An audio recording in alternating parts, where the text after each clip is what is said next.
Ага болгон показания бирок дамбылда ал нерсени андай нерсени кылды деген точный информация жок турган.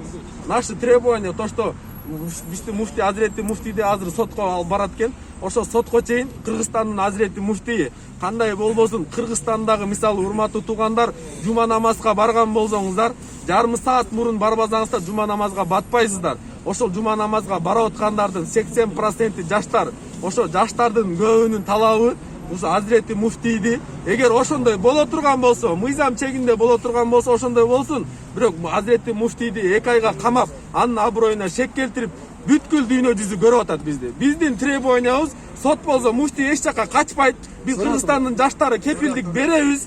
Эгер действительно ошондой боло турган болсо, урматтуу туугандар, муфтийди биз мынакей 2 айга чейин камабай, үй камагына чыгарсын. Эгер сот боло турган болсо, муфтийди биз күндө алып барып алып келгенге биз да даярбыз. Biz Kırgızstanda Hazreti Mufti'yi kaçmaganга kepildik berебиz. Şu turgandардын бардыгы Hazreti Mufti'den sabak alганбыз. Biz 100% гарантия беребиz. Бул нерсе азыр просто информация ушундай кетип атат. Андай жептир мындай. Урматтуу туугандар, жакшылап тактап билип алайык. Азыркы болуп аткан маселе ажылыктан чогулган акча 15 миллион доллар дейби, канча сумма экенин билбейбиз. Ошо 15 миллион тегерегинде сумма акча чогулуп быйылкы Кыргызстандын ажылары пандемияга байланыштуу ажыга бара албай калган туугандар. Ал бир гана Кыргызстан эмес, бүткүл дүйнө жүзүндө пандемия ушундай оору келген себебинен бир дагы мамлекеттен ажылыкка бара албай калган. Ошол ажылыкка чогулган акча банкта турган. Ошол банкта турган акчаны болгону депозитке гана коюп койду деген жалоо менен, ушундай менен муфти Азирети муфтийге ошондой жала жабылып атат.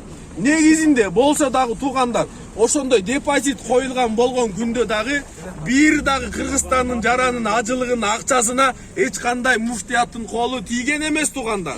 Эгер ошол нерсе далилденген болсо дагы, урматтуу туугандар, жакшылап журналисттер түшүнүп алайык. Дагы карапайым элдерге да түшүндүрүп коюк. Урматтуу туугандар, 2020 жылы ажылыкка чогулган акча 15 миллион доллардын тегерегинде дейт. Ошол чогулган акча быйыл пандемияга байланыштуу билесиздер да, ажылыкка барыш үчүн 1 ай мурун акчаны төгүп коюш керек. Азыр ушундай ислам дини көп, мындай намаз окугандар, ажылыкка барам дегендер көп болгон байланыштуу кимдер биринчи төксө, система бар ушундай. Азыр президент келип да 15-чи төксө биринчи болуп кете албайт.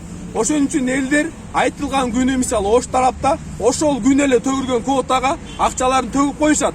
Ошол чогулган акчаны депозитке коюп, депозиттен түшкөн пайдасын ошол муфтияттагы зарплатага колдонгон деген эле жала болуп атат. Эгер акыйкаттуу карап келсек, бир дагы жарандын, бир дагы ажылыкка кете турган кишинин акчасына кол салынган эмес туугандар.